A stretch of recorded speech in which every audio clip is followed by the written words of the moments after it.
You mentioned that QL Resources offers strong growth potential outside Malaysia. Can you tell me what's the split between earnings from Malaysia and outside Malaysia to QL Resources earnings over the next 3 years? Or have you done an analysis on that?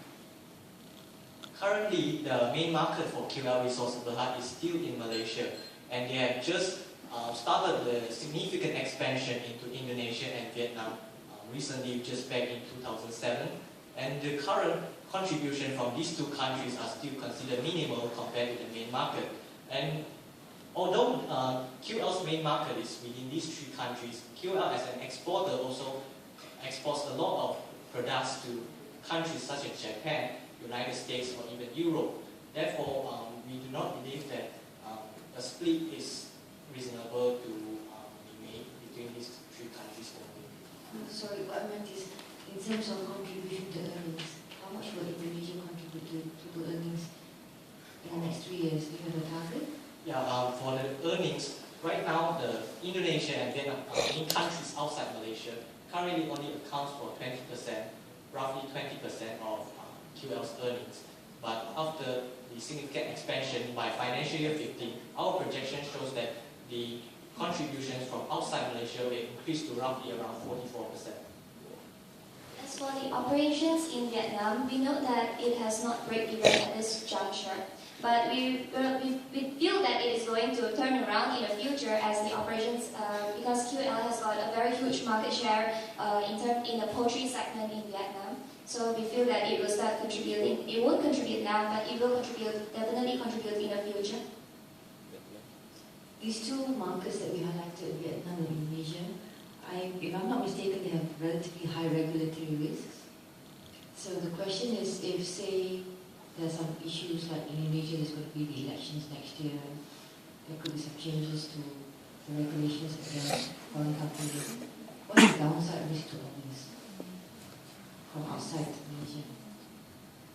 The downside risk is, of course, it will trigger a change in our valuation target price, but as of now, we do not believe that the possibility is high, and therefore we do not speculate the possibility of such events. Although we do know that in Indonesia there is recently the regulatory risk, and also the election is coming, but we believe that as QL is mainly involved in the staple food products, and currently there's little regulation risk on these products, and the main risks are for new entrants.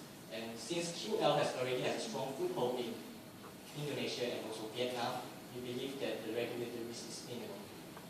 In any case, we actually ran a Monte Carlo simulation, so we actually factor all the upsides and downsides risks, and up to now we believe that there's a 79% of a gain.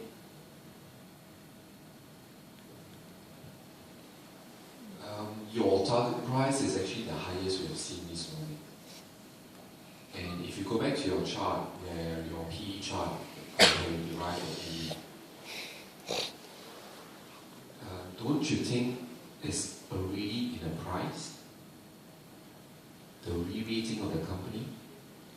And the fact is that it's not cheap relative to the market. If you put an 18 times PE, I don't know how you're going to justify that. Your market is only going to trade at 14 times PE. The whole market of Malaysia is going to trade only at 14 times PE in 2013. Actually, for now, QL share price of 3.09 is trading at 19.6 times of its financial year. Don't you think it's already overpriced? We believe that actually it is still undervalued considering the exciting earning growth prospects in the future.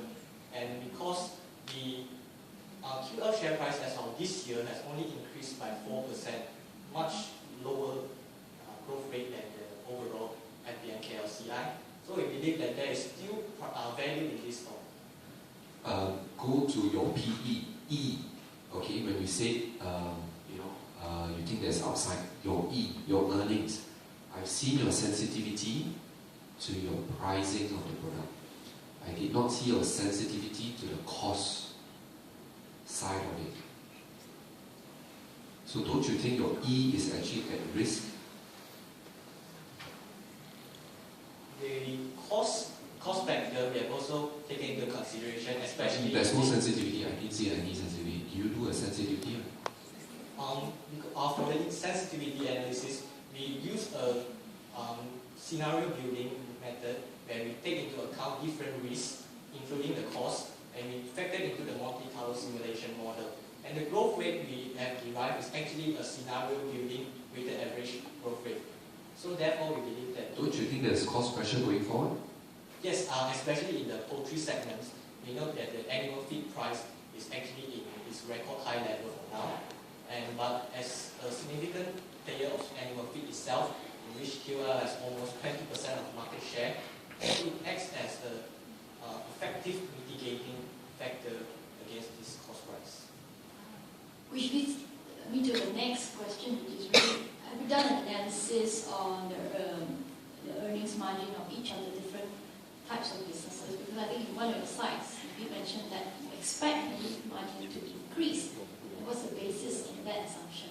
Especially when you know that it's cost pressure, and you know that you can't really pass down all your costs to your consumers. So how is that going to be achieved?